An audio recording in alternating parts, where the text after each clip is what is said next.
Hey guys, welcome back. POCO F1 ஓட successor எப்போ தான் நீங்கள் லான்ச் பண்ணுவீங்க நம்மளும் வந்து கேட்காத குறையாக கேட்டுட்டோம். ஏன்னா POCO F1 வந்து இந்தியாவில் அவங்க லான்ச் பண்ண ப்ரைஸ்க்கு வந்து ஒரு லெஜெண்டரி ஸ்மார்ட் ஃபோனாக தான் இருந்தது. அந்த ப்ரைஸ்க்கு வந்து 845 சீரியஸாக அந்த டைமில் வந்து OnePlus தான் வந்து ஒரு ஃப்ளாக்ஷிப் கில்லர் அப்படின்னு சொல்லிட்டு அவங்களே வந்து 30,000 மேலே 845 ஃபோன் கொண்டு வந்தாங்க. பட் அந்த மார்க்கெட்டே வந்து காலி பண்ணுற மாதிரி வந்து POCO F1 இருந்தது. இப்போ வந்து என்னோடய ஃப்ரெண்ட்ஸ் நிறைய பேர் POCO F1 யூஸ் பண்ணிட்டு இருக்காங்க. ஏன்னா அது நிஜமாலே ஒரு லெஜெண்டரி ஸ்மார்ட் ஃபோன். ஸோ அதுக்கு ஒரு ட்ரூ சக்ஸஸர் POCOலேருந்து இப்போ லான்ச் பண்ணுவாங்க, அப்போ லான்ச் பண்ணுவாங்க. நம்மளும் வந்து ரொம்ப நாளாக காத்துட்டு இருந்தோம். பட் ஃபைனலாக இன்றைக்கி இந்தியாவில் நமக்கு பெரிய சர்ப்ரைஸ் கொடுக்குற மாதிரி POCO F3 GT ஒரு கேமிங் எடிஷனாக வந்து இதை லான்ச் பண்ணியிருக்காங்க. ஸோ இன்றைக்கி நம்ம வீடியோவில் POCO F3 GT இந்த கேமிங் பீஸ்ட்டில் என்னெல்லாம் ஃபீச்சர்ஸ் கொடுத்துருக்காங்க, என்ன ஸ்பெசிஃபிகேஷனோட இதை கொண்டு வந்திருக்காங்க. முக்கியமான விஷயமே வந்து ப்ரைஸிங் தான். ஸோ நம்ம ஊரில் அவங்க வண்டி ஓட்டுறதுக்கான முக்கியமான காரணமே வந்து ஒரு அஃபோர்டபுளான ப்ரைஸ் ப்ராக்கெட்டில் ஒரு நல்ல ஹார்ட்வேர்லாம் கொடுத்துருக்காங்க. பட் சாஃப்ட்வேர் பற்றி நம்ம வீடியோக்குள்ளே பேசலாம். இந்த F3 GT பற்றி நம்ம இந்த வீடியோவில் டிஸ்கஸ் பண்ணலாம். நீங்கள் நம்ம சேனலுக்கு தான் ஃபஸ்ட் டைம் வந்துருக்கீங்கன்னா வீடியோ பாருங்கள், பார்த்துட்டு பிடிச்சிருந்தா மறக்காமல் சப்ஸ்கிரைப் பண்ணிங்க. ஏற்கனவே நான் சப்ஸ்கிரைப் பண்ணி வச்சிருக்கேன்டா அப்படின்னீங்கன்னா பக்கத்தில் பெல் ஐக்கான் இருக்கும், அது வந்து ஆலில் இருக்கான்னு மட்டும் பார்த்துக்கோங்க. அப்போ தான் நம்ம சைட்லேருந்து போடுற வீடியோட நோட்டிஃபிகேஷன் உங்களுக்கு எப்போவுமே வந்துகிட்டே இருக்கும். ஸோ இப்போ வாங்க வீடியோக்குள்ளே போகலாம். ஃபர்ஸ்ட் குயிக்காக இந்த ஸ்மார்ட் ஃபோனில் என்ன ஸ்பெக்ஸ் எல்லாம் கொடுத்துருக்காங்கன்னு ஒரு கிளான்ஸ் பார்த்துட்டு வந்துடலாம். இந்த ஸ்மார்ட் ஃபோனோட பில்டு குவாலிட்டி நம்ம பார்த்தோன்னா front glass, back glass. Front எப்பவுமே கிளாஸ் தாண்டா, அதில் என்ன ஸ்பெஷல் இருக்குது அப்படின்னு சில பேர் கேட்பீங்க. இதில் ஃப்ரண்ட் அண்ட் ரியர் கிளாஸ் ரெண்டுத்துக்குமே வந்து கொரில்லா கிளாஸ் 5 ப்ரொடக்ஷன் கொடுத்துருக்காங்க. அது மட்டும் இல்லாமல் முக்கியமான விஷயமே வந்து சைடில் அலுமினியம் ஃப்ரேமோட தராங்க. ஸோ பட்ஜெட்டில் இதுக்கு முன்னாடி வந்து Realme X2 Proவில் நம்ம அலுமினியம் ஃப்ரேம் பார்த்துருந்தோம். அதுக்கப்புறமா வந்து பிளாஸ்டிக் ஃப்ரேம்க்கு எல்லாருமே மூவ் பண்ண ஸ்டார்ட் பண்ணிட்டாங்க. பட் திரும்பியும் வந்து அலுமினியம் ஃப்ரேம் பட்ஜெட்டில் பார்க்குறது ஒரு பெரிய விஷயமா தான் இருக்குது. அது மட்டும் இல்லாமல் எக்ஸ்ட்ரா ஃபீச்சராக வந்து IP53க்கான டஸ்ட் அண்ட் வாட்டர் ரேட்டிங்கான சப்போர்ட் கொடுத்துருக்காங்க. ஸோ இது இருக்கிறதுனால நான் அண்டர் வாட்டர் செல்ஃபிலாம் இப்போ எடுக்கலாமான்னா அப்படிலாம் எடுத்திங்கன்னா ஃபோன் காலியிடும். ஸோ மைனஸ் ஸ்பிளாஷஸ் வந்து கண்டிப்பாக ஃபோன் வித்ஸ்டாண்ட் ஆகும். அதுக்கேற்ற மாதிரி வந்து கோட்டிங் கொடுத்துருக்காங்க இதில். அண்ட் இந்த ஸ்மார்ட் ஃபோனோட பயோமெட்ரிக்ஸ்னு பார்த்தோன்னா side mounted fingerprint scanner கொடுத்துருக்காங்க. யூஸ்வலாகவே வந்து side mounted fingerprint scanner நல்லா கன்வீனியன்ட்டாக இருக்கும். பாக்கெட்லேருந்து வெளில எடுக்கும்போது வந்து டக்குன்னு அன்லாக் பண்ணிடலாம். ஸோ அது மட்டும் இல்லாமல் இது ஃபிசிக்கல் ஃபிங்கர் பிரிண்ட் ஸ்கேனர்ன்றதுனால இன்டிஸ்பிளேயோட இன்னும் கொஞ்சம் ஃபாஸ்ட் அண்ட் ரெஸ்பான்சிவாக இருக்கும். இதெல்லாமே வந்து ஃபிசிக்கல் ஃபிங்கர் பிரிண்ட் ஸ்கேனர் இருக்கக்கூடிய அட்வான்டேஜ். அண்ட் இந்த ஸ்மார்ட் ஃபோனோட வெயிட் அது எவ்வளோ ஃபஸ்ட்டு சொல்லித்தலை அப்படின்னு சில பேர்லாம் கண்டிப்பாக கேட்பீங்க. ஏன்னா யூஸ்வலாக கேமிங் ஃபோன்ஸ் அப்படின்னாலே வந்து 1/4 கிலோக்கு வெயிட் போயிடும். பட் இவங்க எப்படியோ வந்து கிளாஸ் பாடி டிசைன்லாம் கொடுத்து 205 கிராம் வெயிட் மேனேஜ் பண்ணியிருக்காங்க. பட் திக்னஸ் தான் வந்து வேறு லெவல் ஜாப் பண்ணிட்டாங்க. 8.3 மில்லிமீட்டர் திக்னஸ் இருக்குது. பட் திக்னஸ் கம்மியாக இருந்து பேட்டரியில் ஏதாவது காம்ப்ரமைஸ் இருக்கான்னா பேட்டரி வந்து ஒரு ஹை கெப்பாசிட்டி பேட்டரி தான் கொடுத்துருக்காங்க. பேட்டரி டிபார்ட்மெண்ட்டில் அதை பற்றி நம்ம பேசலாம். இந்த பில்ட் அண்ட் டிசைன் பொறுத்த வரைக்கும் சூப்பராக பண்ணியிருக்காங்க. இதை பற்றி நீங்கள் என்ன நினச்சிருக்கீங்கன்னு மறக்காம கீழே கமெண்ட்டில் மென்ஷன் பண்ணுங்கள். அடுத்து அப்படியே அந்த டிஸ்பிளே டிபார்ட்மெண்ட் போனால் கேமிங் ஸ்மார்ட் ஃபோன் அப்படின்னா பர்ஃபார்மன்ஸ் மட்டும் நம்மளுக்கு இம்பார்ட்டன்ட் கிடையாது. டிஸ்பிளே வந்து ஒரு மேஜர் ரோல் ப்ளே பண்ணோம். இங்கே வந்து இவங்க 6.67 இன்ச் போக்கோட சொந்த சொத்து தான். ஷாமி போக்கோ யார் எடுத்துட்டாலுமே வந்து இந்த 6.67 இன்ச்சை வந்து விடவே மாட்டுறாங்க. இன்னும் லாஸ்ட் ஜென்ரேஷன்லேயும் நம்ம நிறைய ஃபோனில் 6.67 இன்ச் பார்த்துருந்தோம். கொஞ்சம் பெரிய சைஸ் டிஸ்பிளே தான். பட் கேம் ப்ளே பண்ணுறவங்களுக்கு வந்து இது கொஞ்சம் பெருசாக கன்வீனியண்ட்டாக இருக்கும் யூஸ் பண்ணுறதுக்கு. இதுக்கு வந்து 120 ஹெர்ட்ஸ்க்கான ஒரு ஹையர் ரெஃப்ரெஷ் ரேட் சப்போர்ட் இருக்குது. AMOLED பேனல் தான் யூஸ் பண்ணியிருக்காங்க. பட் இதில் வந்து 10 பிட் கலர் பேனல் யூஸ் பண்ணியிருக்காங்க. பிக்சல் டென்சிட்டின்னு பார்த்தோன்னா 395 பிக்சல் பர் இன்ச் இருக்குது. ஸோ டிஸ்பிளே பொறுத்த வரைக்கும் ஒரு நல்ல ஜாப் தான் பண்ணியிருக்காங்க. அடுத்து நம்ம பர்ஃபார்மன்ஸ்னு பார்த்தோன்னா இவங்க மீடியாடெக்கில் வந்து the most powerful Dimensity 1200 use பண்ணியிருக்காங்க. இது மீடியாடெக் கூட ஃப்ளாக்ஷிப் ப்ராசர். அது மட்டும் இல்லாமல் மீடியாடெக் கூட ஃபஸ்ட்டு ப்ராசர் 6 நானோமீட்டர் ப்ராசஸில் பில்ட் பண்ணுது. இந்த சிபியோட ஆர்கிடெக்சர்னு பார்த்தோன்னா ட்ரை கிளஸ்டர் சிபியோ வந்து இதை பில்ட் பண்ணியிருக்காங்க. மொத்தமாக வந்து ஒரு 3 கோராக வந்து டிவைட் பண்ணியிருக்காங்க.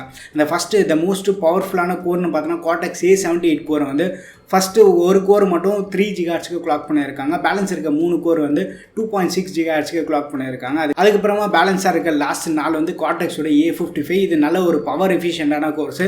நார்மல் டே டு டே யூசேஜ்க்கெல்லாமே வந்து இது நல்லாவே கை கொடுக்கும். ஸோ இதே ப்ராசர் வந்து ரீசெண்டாக நம்ம OnePlus Nord 2லையும் பார்த்துருக்கோம். அது மட்டும் இல்லாமல் Realme X7 Maxலேயும் வந்து இதே ப்ராசர் தான் யூஸ் பண்ணியிருந்தாங்க. AI கேப்பபிலிட்டிஸ் இம்ப்ரூவ் பண்ணியிருக்கதா சொல்கிறாங்க. அது மட்டும் இல்லாமல் ISP வந்து போன ஜென்ரேஷனோட மேசிவ் அப்கிரேட் பண்ணியிருக்கதா சொல்கிறாங்க. பட் இந்த பிராண்ட் எல்லாமே வந்து அந்த ISP எந்த அளவுக்கு யூட்டிலைஸ் பண்ணுறாங்க அதுதான் வந்து ஒரு பெரிய கொஸ்டின் மார்க்காக இருக்குது. அதெல்லாமே வந்து நம்ம ஃபோன் கண்டிப்பாக டெஸ்ட் பண்ணும்போது கேமரா கேப்பபிலிட்டிஸ் எப்படி இருக்குன்னு நம்மளுக்கு தெரிய வரும். அண்ட் ஸ்டோரேஜ்னு பார்த்தோன்னா இதில் வந்து டூவல் சேனல் UFS 3.1க்கான ஸ்டோரேஜ் சப்போர்ட் இருக்குது. பெட்டர் UFS இருக்கிறதுனால நம்மளுக்கு வந்து ரீட் ரைட் ஸ்பீடு வந்து இன்னும் கொஞ்சம் பெட்டராக இருக்கும். அது மட்டும் இல்லாமல் ஆப் லோடிங் டைம் எல்லாமே வந்து இன்னும் கொஞ்சம் குயிக்காக லோட் ஆகும். அண்ட் கேமரா டிபார்ட்மெண்ட் வந்துன்னா இது ஒரு கேமிங் ஸ்மார்ட் ஃபோன் வச்சு கேமராலையும் கான்சன்ட்ரேட் பண்ணியிருக்காங்களான்னு சில பேருக்கு டவுட் இருக்கும். கேமரா ஸ்பெக்ஸ் வைஸ் நம்ம பார்க்கும்போது நம்பர் கேம் வந்து நல்லா விளையாடி இருக்காங்கன்னு தெரியுது. பின்னாடி வந்து மொத்தமாக 3 கேமரா கேமரா செட்டப் யூஸ் பண்ணியிருக்காங்க. மெயின் கேமரா வந்து 64 MP கேமரா, பட் இதுக்கு வந்து f1.6 அப்பச்சர் இருக்கிறதா சொல்கிறாங்க. பட் யூஸ் பண்ணியிருக்க சென்சார் என்னமோ ஆம்னிவிஷன் சென்சார் தான். OnePlus Nord CEலேயும் வந்து அதே ஆம்னிவிஷன் சென்சார் தான் பார்த்துருக்கோம். ஃபோட்டோகிராஃபிக்கு அது ஓரளவுக்கு வந்து டீசெண்டான ஜாப் பண்ணிட்டு இருந்து. பட் போக்கோ எந்த அளவுக்கு ஆப்டிமைஸ் பண்ணுறாங்க நம்ம கண்டிப்பாக வெயிட் பண்ணி பார்க்கணும். ஏன்னா Poco X2 எடுத்துட்டுனா IMX 686 sensor use பண்ணியிருந்தாங்க. போக்கோ X3ல IMX 682 யூஸ் பண்ணியிருந்தாங்க. அதெல்லாமே வந்து ஒரு மோஸ்ட் கேப்பபிளான சென்சார்ஸ். பட் இந்த ஸ்மார்ட் ஃபோனோட கேமரா அவுட்புட் எப்படி இருக்குது நம்ம பார்க்கணும். அதுக்கப்புறமா வந்து கூடவே ஒரு 8 MP ultra wide camera, 2 MP macro. அந்த 2 MP மேக்ரோ யார் கேட்டான்னு சீரியஸாகவே தெரியல. அது கொடுக்காம கெத்தா டுவல் கேமரா செட்டப் அப்படி கொடுத்துருந்தாங்கன்னா மாசாக இருந்திருக்கும். போக்கோ நம்ம இன்னும் கொஞ்சம் பாராட்டி இருக்கலாம். பட் அதுவும் இல்லாமல் இந்த காலத்தில் இன்னமும் வந்து அந்த மேக்ரோ கட்டி அழுதுட்டுருக்காங்க. அதான் வந்து கொஞ்சம் கஷ்டமாக இருக்குது. அண்ட் மல்டிமீடியா நம்ம பார்த்தோன்னா டுவல் ஸ்டீரியோ ஸ்பீக்கர் செட்டப் கொடுத்துருக்காங்க. பாட்டமில் வந்து ஒரு சிங்கிள் ஃபயரிங் ஸ்பீக்கர் இருக்குது. அண்ட் இயர்பீஸ் வந்து ஸ்பீக்கராக டபுள் ஆகும். போக்கோ ரெட்மி கிட்ட நம்ம போய் டுவல் ஸ்பீக்கர் எனக்கு வேணும்னு நம்ம கேட்கவே தேவையில்ல. அவங்களே வந்து 10,000 ரூபாய் ஃபோன்லேருந்து பாரபட்சமே பார்க்காம இந்த வச்சுக்கும் டுவல் ஸ்பீக்கர் செட்டப் கொடுத்துட்றாங்க. பட் அதோட ஸ்பீக்கர் டியூனிங் வந்து இவங்க எந்த அளவுக்கு பண்ணியிருக்காங்கன்னு பார்க்கணும். ஏன்னா பட்ஜெட் ஃபோன்ஸ்லாம் நம்ம பார்த்துட்டோம்னா ஸ்பீக்கரோட அவுட்புட் மேலே வந்து 15% 20% தான் வந்து இயர்பீஸ்லேருந்து வரக்கூடிய அவுட்புட் இருக்கும். பட் இது எந்த அளவுக்கு இவங்க ஃபைன் டியூன் பண்ணியிருக்காங்கன்னு நம்ம பார்க்கணும். முக்கியமான விஷயமே வந்து ஹெட்ஃபோன் ஜாக் கிடையாது, டைப்ஸ் இயர்ஃபோன்ஸ் தான் யூஸ் பண்ணுற மாதிரி இருக்கும். பட் மார்க்கெட்டில் நம்ம போய் டைப்ஸ் இயர்ஃபோன்ஸ் தேடணும் அப்படின்னா கூட பெருசாக கிடைக்க மாட்டேங்குது. இவங்களே பாக்ஸ்லேயே வந்து ஒரு டைப்ஸ் இயர்ஃபோன்ஸை சேர்த்து கொடுத்து எக்ஸ்ட்ரா ஒரு 1000 ரூபாய் சார்ஜ் பண்ணாலும் வந்து பெரிய இஷ்யூ இருக்க போகிறதில்ல. பட் பாக்ஸ்லேயே வந்து இயர்ஃபோன்ஸை பண்டில் பண்ண மாட்டாங்க. சப்போஸ் இந்த ஃபோனோட இயர்ஃபோன்ஸ் வந்தால் சூப்பராக இருக்கும். அண்ட் அது மட்டும் இல்லாமல் மல்டிமீடியா ஓரியன்டாக இவங்க வந்து டால்பி அட்மாஸ்க்கான சப்போர்ட் இருக்கதா சொல்கிறாங்க. ஹைரஸ் ஆடியோ சப்போர்ட்டும் வந்து இதில் இம்ப்ளிமெண்ட் பண்ணியிருக்கதா சொல்கிறாங்க.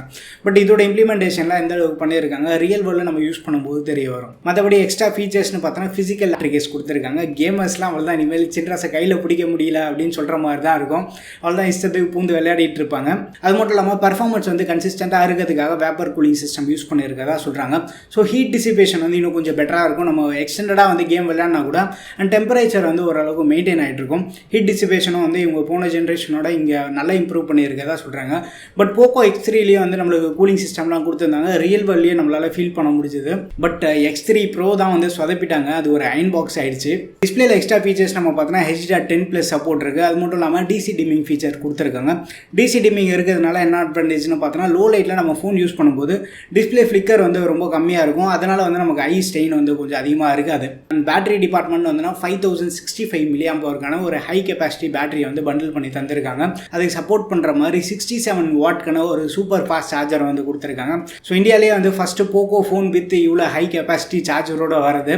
அது மட்டும் இல்லாமல் அந்த சார்ஜர் பின் வந்து IQ3ல பார்த்த மாதிரி அந்த எல் ஷேப்டு பின்னோட வருது. ஒரு ஹெவியான யூஸராக இருந்தால் கூட நம்ம 120Hz யூஸ் பண்ணால் கூட ஓரளவு டீசெண்டான பேட்டரி லைஃப் வரும். பேட்டரியில் நம்மளுக்கு பெரிய அளவு காம்ப்ரமைஸ் இருக்காது. பட் ரியல் வேர்ல்டில் இதை எப்படி ஃபைன் டியூன் பண்ணியிருக்காங்க, நம்மளுக்கு ஒரு நல்ல பேட்டரி வந்தால் கூட ஓகே தான். பட் இதெல்லாமே வந்து நம்ம செக் பண்ணி பார்த்தா தான் வந்து தெரிய வரும். ப்ரைஸிங் நம்ம பார்த்தோன்னா 6+128GB மாடல் வந்து 27,000 ரூபாய்க்கு லான்ச் பண்ணியிருக்காங்க. அதுவே ஃபஸ்ட்டு வீக்கே நீங்கள் வாங்குற மாதிரி இருந்தால் 26,000க்கு பர்ச்சேஸ் பண்ணலாம் அப்படின்னு அவங்க சைட்லேருந்து சொல்கிறாங்க. செகண்ட் வீக் நீங்கள் பர்ச்சேஸ் பண்ணுறதா இருந்தீங்கன்னா 26,500 சொல்கிறாங்க. மூணாவது வீக்லேருந்து அப்படியே கன்சிஸ்டண்ட்டாக வந்து அந்த 27,000 இருக்கும்னு சொல்கிறாங்க. 8,128 29,000க்கும் 8,256 வந்து 31,000க்கு லான்ச் பண்ணியிருக்காங்க. ஃபஸ்ட் வீக்கே இந்த ஸ்மார்ட் ஃபோன் வாங்குறதா இருந்தோன்னா இவங்க லான்ச் பண்ண ப்ரைஸோட ஒரு 1000 ரூபாய் கம்மியாக வாங்கலாம். அது மட்டும் இல்லாமல் ICICI கார்டு யூஸ் பண்ணுறவங்க ஃப்ளாட்டாக ஒரு 1000 ரூபி டிஸ்கவுண்ட் இருக்குதா சொல்கிறாங்க. அண்ட் இந்த ஸ்மார்ட் ஃபோனோட ப்ரீ ஆர்டர்னு பார்த்தோன்னா 24th ஜூலைலேருந்து ஸ்டார்ட் ஆகுது. அண்ட் ஃபர்ஸ்ட் சேல் பார்த்தோன்னா 26 அந்த ஃப்ளிப்கார்ட் ஆஃபர்லேயே வந்து நம்ம பர்ச்சேஸ் பண்ணிக்கலாம். நீங்கள் யாராச்சும் வாங்கினா போக்கோ F3 GT தான் வாங்க போகிறேன்னீங்கன்னா என்ன ரீசனுக்காக வாங்க போகிறீங்கன்னு மறக்காம கீழே ஒரு கமெண்ட் போட்டுருங்க. MIUI ஃபோன்ஸ் நீங்கள் வாங்குறதா இருந்தீங்கன்னா மினிமம் 8GB RAM வேரியன்ட் போகிறது ஓரளவு சேஃப் சைடாக இருக்கும். ஏன்னா MIUI வந்து ஒரு ஹெவியான ஸ்கின்னு 6GB RAM வந்து அது கண்டிப்பாக தாங்காது. அண்ட் மற்றபடி கலர்ஸ்னு பார்த்தோன்னா பிளாக் அண்ட் சில்வர் 2 வேரியண்ட்ல இவங்க கொண்டு வந்திருக்காங்க. இந்த கலர்ஸில் உங்களுக்கு எது பிடிச்சிருக்குன்னு மறக்காம கீழே கமெண்ட்ல மென்ஷன் பண்ணுங்க. அண்ட் சாஃப்ட்வேர்னு பார்த்தோன்னா out of the box Android 11 மேலே பில்ட் பண்ண MIUI 12.5 வருது. இந்த ஸ்மார்ட் ஃபோனோட சார் வேல்யூ நம்ம எடுத்தோம்னா ஹெட் வந்து 0.815 வாட் per kg இருக்கு. பாடி சார் வேல்யூ வந்து 0.485 வாட் per kg. ஸோ இந்த இடத்துல வந்து head and body sir value ரெண்டுமே வந்து 1 வாட்டுக்கும் கம்மியாக தான் இருக்குது. இதே செக்மெண்ட்டில் நம்ம பார்த்தோன்னா Nord 2 இருக்குது. அதுவும் வந்து Dimensity 1200 பவர் ஸ்மார்ட் ஃபோன். அது மட்டும் இல்லாமல் Realme X7 Max இருக்குது. நாளைக்கு வரக்கூடிய ஆஃபரில் 23,500க்கு வரப்போதான். அதில் இன்னொரு பெரிய அட்வான்டேஜ்னா ஹெட்ஃபோன் ஜாக் இருக்குது. MIUI கம்பேர் பண்ணும்போது Realme MIUIயில் பக் வந்து கொஞ்சம் கம்மியாக தான் இருக்குது. சப்போஸ் நீங்கள் வந்து இந்த பட்ஜெட்டில் ஃபோன் வாங்குறதா இருந்தீங்கன்னா POCO F3 GT வாங்குவீங்களா, இல்லை Nord 2 வாங்குவீங்களா, இல்லை Realme X7 Max, இந்த 3 ஸ்மார்ட் ஃபோனில் நீங்கள் எதை கன்சிடர் பண்ணுவீங்கன்னு மறக்காம கீழே கமெண்ட்டில் மென்ஷன் பண்ணுங்கள். அண்ட் இந்த ஸ்மார்ட் ஃபோன் வந்து நம்ம சேனலில் கவர் பண்ணலாமா வேண்டாமா அதையும் எல்லாத்தையும் சேர்த்து மென்ஷன் பண்ணிட்டீங்கன்னா எனக்கு இன்னும் கொஞ்சம் யூஸ்ஃபுல்லாக இருக்கும். நான் நிறைய பேர் இன்ட்ரெஸ்ட் காட்டினாங்க அப்படின்னா கண்டிப்பாக கவர் பண்ண ட்ரை பண்ணுறேன். ஸோ வீடியோ பிடிச்சிருந்தா லைக் பண்ணுங்கள். இன்னும் நம்ம சேனலுக்கு நீங்கள் சப்ஸ்கிரைப் பண்ணலாம், மறக்காமல் சப்ஸ்கிரைப் பண்ணிக்கோங்க. அடுத்த ஒரு வீடியோவில் சந்திப்போம். பை.